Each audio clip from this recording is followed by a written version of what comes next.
Definitivamente los Panama Papers, como es conocido, los papeles de Panamá, han generado mucha polémica. La pregunta, y con un gran signo de interrogación, es: ¿estos instrumentos financieros administrados en paraísos fiscales son legales? ¿Son éticos? Para analizar sobre estos papeles de Panamá y lo que implica fundamental y esencialmente estos instrumentos financieros, tenemos a Isabel Ramos, catedrática de la Flaxo, y al doctor en jurisprudencia y analista político Javier Flores Aguirre, con quien vamos a conversar durante los próximos 20 minutos. Isabel, Javier, buenos días, bienvenidos.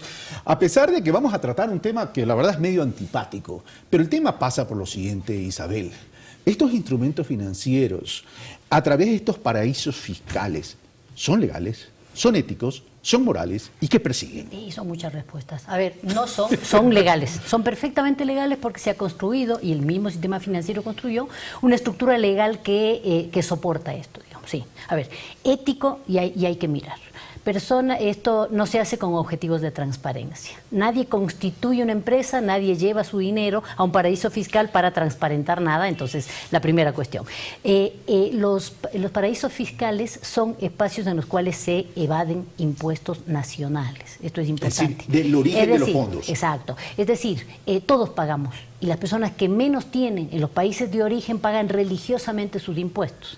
Y las élites, como tienen información privilegiada, pueden llevar sus capitales, llevar sus activos a otros lugares para que no paguen impuestos. Primer tema. Segundo tema, el tema de la falta de transparencia. Este tema de las personerías jurídicas. Una persona natural no es lo mismo que una persona jurídica. Hay operaciones a las que se les pierde la pista, que son dificilísimas de investigar, precisamente porque los paraísos fiscales ocultan información, ese es su negocio. Entonces es muy difícil, operaciones financieras de gran envergadura cuya pista se pierde. Es muy difícil seguir la pista del dinero. Construyen laberintos legales para ocultar a los propietarios de los fondos en su origen. Así es. Entonces se pregona la igualdad ante la ley, pero las élites aprovechan esta legalidad de los paraísos fiscales para, primero, no tributar, para, segundo, esconder operaciones. A mí me llama mucho la atención, por ejemplo, estas operaciones que se hacen y que se deben investigar, que no se han dado a la publicidad, con operaciones de importación-exportación. ¿Sí? La mercadería va derechito del punto de origen al punto de destino, pero el dinero no. ¿Sí? Entonces, una empresa offshore, que vaya a saber de quién es, compra esto a un precio reducido y después lo vende por más. Ese dinero generado en esa operación ficticia, muy concreta en realidad, no paga tributos, no se sabe que existe, no se asocia con el propietario. Hay que ver cuántos exportadores ecuatorianos. Y no hay responsabilidades de carácter legal porque está constituido afuera. Hay que ver cuántos empresarios ecuatorianos. Vamos a lo siguiente, vamos a la esencia de estos instrumentos. Comencé preguntando si es legal y ético porque hay una clara diferencia de las cosas, y Isabel me dice, es legal, pero no es transparente. El problema es, y el tema es entonces, es lo legal. ¿No debería buscar la transparencia? A ver, veamos. ¿Qué es un paraíso fiscal? Creo que eso es lo que primero deberíamos tratar de entender. ¿Por qué vas a un paraíso fiscal de los 73 que hay en el mundo? Un paraíso fiscal, por la definición de la Organización para la Cooperación del Desarrollo Económico en Europa, que abarca no solo países europeos, sino que también incluye Australia o México, por ejemplo. Tiene tres características para un paraíso fiscal. La primera es que pagas nulo o muy bajos impuestos. La segunda es que hay una falta total de transparencia. En la medida en que más puedes ocultar información, el secreto es clave. Y el tercero es que hay una falta de cooperación con las autoridades de otros países en materia fiscal. Francia acaba de volver a poner a Panamá en la lista como paraíso fiscal. Uno va a Panamá, desde la perspectiva del gobierno francés y en general, observando lo que ha sucedido, para buscar un mecanismo para ocultar algunas cosas. Eso puede ser bastante honesto en cuanto puede ser, por ejemplo, un tema de protección para bienes inmuebles, eventualmente. Podría ser considerado tal vez el caso menos problemático, pero por lo general tiene que ver con un beneficio tributario, que quiere decir no pagar impuestos en el lugar de origen y evitar pagarlos donde te ofrecen que no te los van a cobrar, que en este caso podría ser las Islas Vírgenes Británicas o Panamá. O en los peores escenarios estás lavando dinero, o es dinero producto de la corrupción, o es dinero que puede financiar terrorismo, porque todas estas sociedades de pantalla, sociedades de cascarón, shell company, se los llama en inglés, básicamente un cascarón de sociedad que sirve para ocultar a verdaderos propietarios de las mismas. Entonces puede servir para muchos propósitos y juzgar la intención es lo que nos da la dimensión ética del acto. Pero legalmente lo que habría que hacer para realmente lograr acabar con esto es que hay una presión internacional para ir eliminando paulatinamente todos los paraísos fiscales y transparentar, como tú dices, por una exigencia moral en este caso que debería imponer el derecho, pero que ha sido totalmente nefasta en los últimos 40 o 50 años, en lo cual lo que han proliferado son lo que se conoce como áreas grises. El tema es que en lo particular, Carlos Rabascal Salazar no concibe una ley que esté orientada a tapar u ocultar procesos de transparencia. La ley tiene que ser igual a transparencia y justicia. Ahora, el tema es, ¿por qué no ha existido, Javier, la decisión política internacional para presionar la erradicación de estos instrumentos financieros? Porque desde mi punto de vista hay muchísimos casos en que la ley está pensada para beneficiar a los poderosos. Y eso es lo que funciona en el contexto internacional y muchas veces en los contextos nacionales. Hay que pensar, por ejemplo, por citar un caso en el tema de la ley de comunicación, cómo antes se impedía la existencia de medios comunitarios donde llegaba el medio nacional. El ejemplo más claro de sumisión al capital. No puedes hacerlo lo comunitario porque ya llega el gran capital con la información allí. Es solo un ejemplo nada más, pero como tradicionalmente el derecho se ha entendido como una herramienta más poderosa. Pero entonces voy a lo siguiente, Isabel. Nos rasgamos las vestiduras y queremos luchar contra los negocios ilícitos, narcotráfico, trata de personas, negocio de armas, evasión de impuestos. Y sin embargo el mundo permite todos estos instrumentos financieros y no ha existido una presión en ese sentido de ninguno de los organismos y tampoco la ciudadanía del mundo, porque la ciudadanía del mundo no entiende este tipo de cosas o prefiere mirar a otro lado, lo que es peor. Entonces, ¿de qué estamos hablando? ¿De modelos que quieren beneficiar concentración de poder aliados a la concentración de recursos y riqueza? Estamos hablando de la lógica del capitalismo, porque la existencia de los paraísos fiscales está encadenada con algo que es muchísimo más antiguo, que es la existencia de las sociedades por acciones como personas jurídicas independientes de quienes las integran. Esto existe desde el siglo XVIII. ¿Sí? Un poquito antes incluso. Las sociedades por acciones. Entonces, la existencia misma de las sociedades por acciones da lugar a esta intransparencia y a la concentración. Entonces, la lógica del capitalismo es la concentración, ¿sí? Es el aumento de la productividad y la financiarización. Entonces, la existencia de papeles financieros, de bancos y de compañías que pueden perfectamente, con mecanismos perfectamente legales, ocultar quiénes son sus propietarios y evidentemente cuáles son sus propósitos, en lugares donde no se hacen preguntas sobre el origen de los recursos, porque esto es... O sea, donde el terrorismo también tiene un espacio ahí. El terrorismo, el narcotráfico, los negocios de trata, tienen un enorme espacio. Entonces estamos poniendo en el mismo nivel a quienes ocultan e evaden impuestos que a quienes tienen negocios non santos. Esto es, hay una línea paralela facilitada por una estructura legal que favorece a los poderosos. A ver, el hecho que alguien tenga $1 millón y lo transfiera al exterior como algún tipo de inversión no se puede impedir, si no, no existiría la inversión extranjera.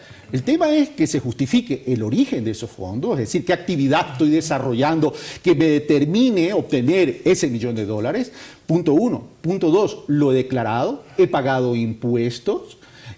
Ese es un tema. Y en el tema de las propiedades es, si transfiero la propiedad para constituir un fideicomiso como en los de Panama Papers, el tema es, ¿mantengo yo el propietario original, los derechos fiduciarios de aquella propiedad o la transfería a un tercero?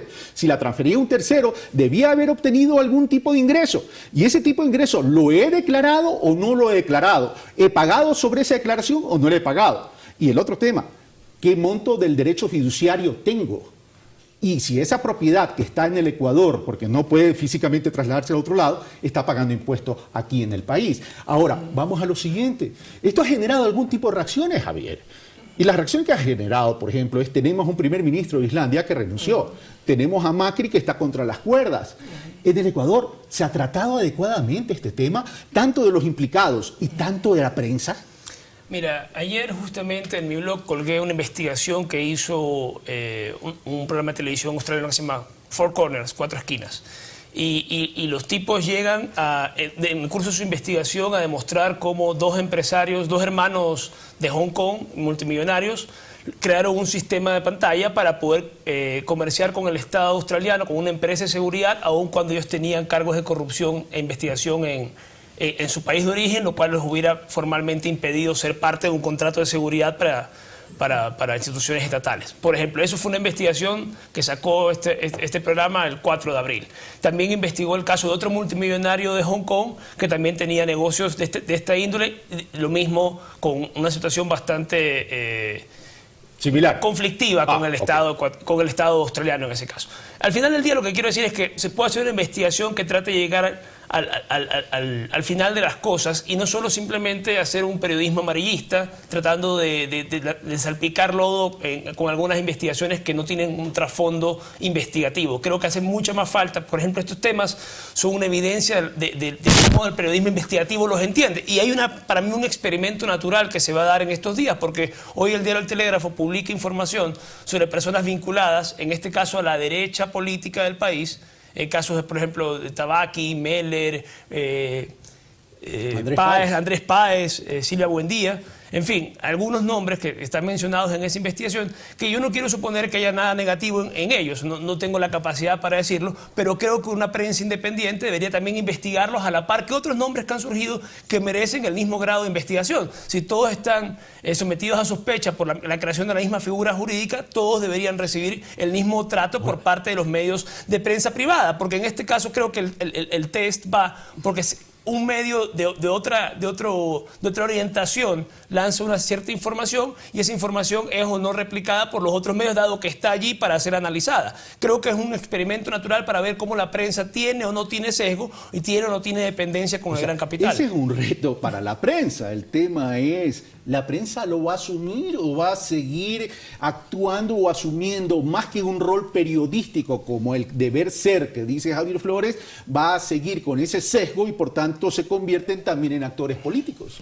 Son actores políticos hace un montón de tiempo. Y una cuestión importantísima para decir, en el caso de Argentina, la prensa privada argentina está haciendo caso omiso de todo el tendal de cosas que tiene Macri en su contra, porque no es solamente el hecho de tener empresas offshore, sino que esas empresas han sido históricamente contratistas del Estado y de la Ciudad de Buenos Aires. O sea, es un tema gravísimo que la prensa está invisibilizando. Pero una cuestión que hay que mirar un poco más allá, el periodismo de investigación debería indagar en una cuestión más importante.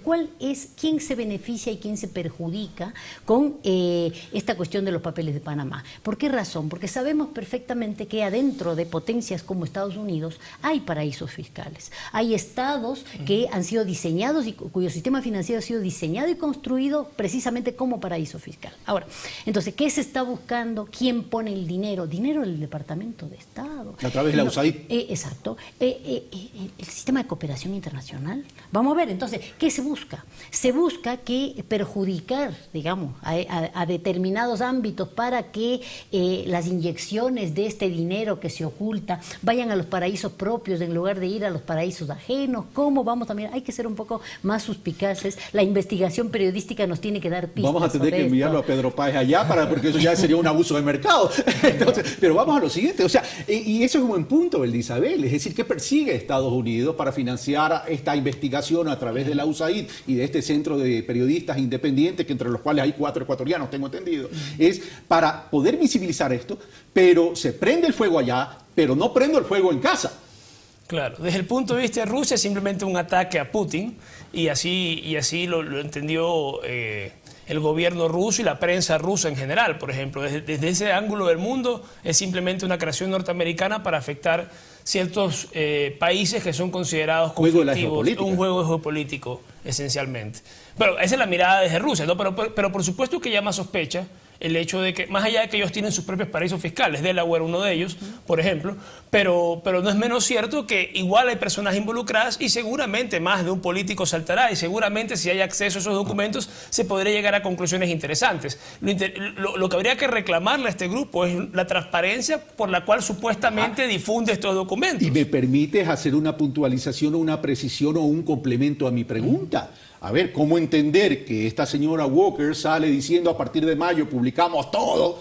Y después ni siquiera pasó una semana que salen diciendo ya no es nuestro ánimo publicar. Es decir, ¿cómo entender? Claro, le hicieron una oferta que no pudo resistir seguramente, en términos del Padrino.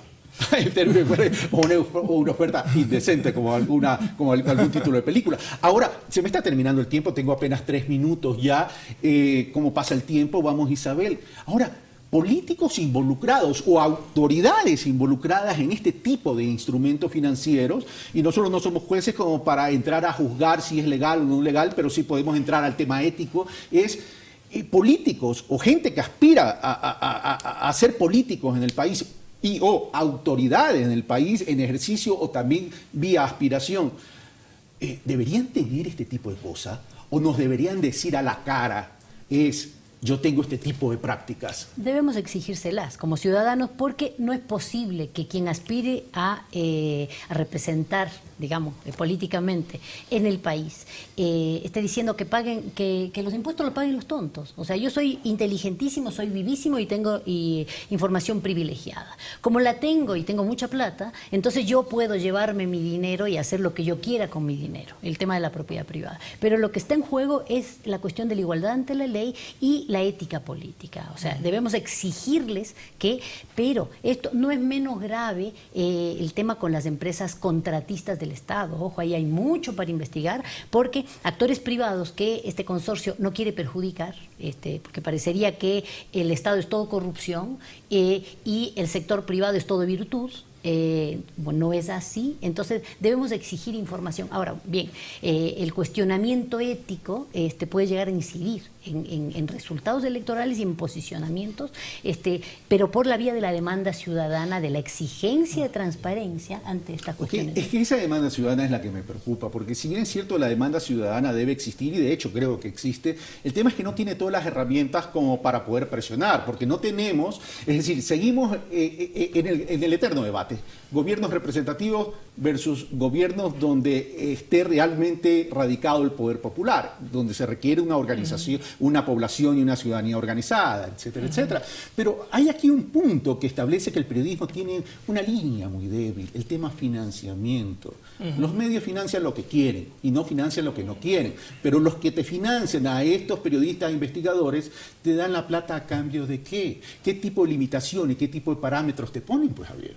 No, evidentemente hay muchas dificultades. Esta investigación, por ejemplo, que yo he publicado en mi blog sobre el Panama Papers en Australia, implicó el viaje de un equipo de investigadores australianos a Estados Unidos, a Panamá y a las Islas Vírgenes Británicas.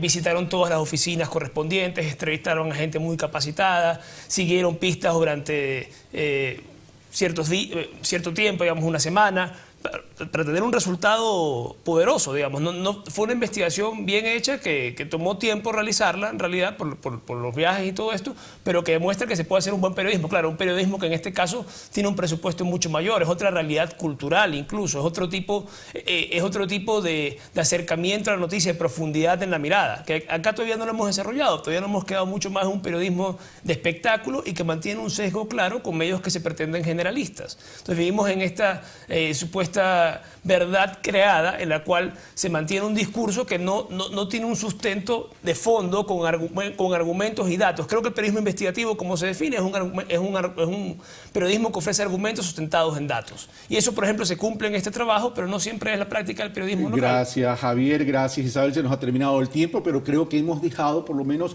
los insumos y la semillita para despertar la inquietud y el deseo de continuar con esta investigación de parte de la ciudadanía. Son ustedes los que sacan las conclusiones y son ustedes los que van a votar, son ustedes los que deben exigir a los candidatos, a los políticos, y son ustedes los que deben organizarse. Y cuando hablo de ustedes, no es que yo me estoy bajando de la camioneta, sino que yo estoy en un rol de comunicación y ustedes, la ciudadanía, tiene que comenzar a organizarse. Basta de gobiernos representativos y vamos a un verdadero gobierno donde la representación esté en el poder popular.